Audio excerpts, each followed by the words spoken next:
দেশ জুড়ে উদযাপিত হয়েছে বিএনপি চেয়ারপারসন বেগম খালেদা জিয়ার ৮০তম জন্মবার্ষিকী। কর্মসূচির মধ্যে ছিল দোয়া, মিলাদ মাহফিল, দুস্থ ও মাদ্রাসা শিক্ষার্থীদের মাঝে খাবার বিতরণ। প্রতিনিধিদের তথ্য ছবিতে ডেস্ক রিপোর্ট।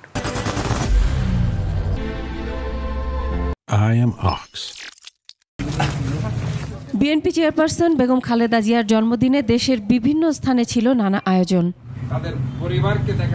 চট্টগ্রামে এ উপলক্ষে মিলাদ মাহফিল হয়। উপস্থিত ছিলেন city mayor doctor Shahadat Hossain. তিনি দলের নেতাকর্মীদের ঐক্যবদ্ধ থেকে কাজ করার আহ্বান জানান। আগামীতে যাতে যে ফেব্রুয়ারির নির্বাচন, ধানের শীষ প্রতীক নিয়ে সবাই যাতে আমরা মিলেমিশে কাজ করে আবার আমাদের দল যাতে ক্ষমতায় আসতে পারে, মানুষের মৌলিক অধিকার, গণতান্ত্রিক অধিকার যাতে আমরা রক্ষা করতে পারি।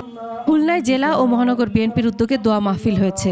সে সময় বেগম জিয়ার সুস্থতা সহ তার ছোট ছেলে আরাফাত রহমান কোকোর রুহের মাগফিরাত কামনায় দোয়া করা হয়। ময়মনসিংহে নানা আয়োজনে বেগম খালেদা জিয়ার জন্মদিন পালিত হয়েছে। বাদ জুম্মা নগরীর শিকারিকান্দা মাদ্রাসায় দক্ষিণ জেলা বিএনপির উদ্যোগে দোয়া মাহফিল হয়। পরে মাদ্রাসা শিক্ষার্থীদের মাঝে খাবার বিতরণ করা হয়।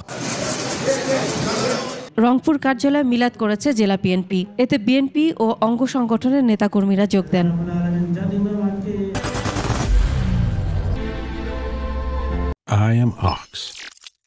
কিশোরগঞ্জে বিএনপির উদ্যোগে মিলাদ ও দোয়া মাহফিল হয়েছে।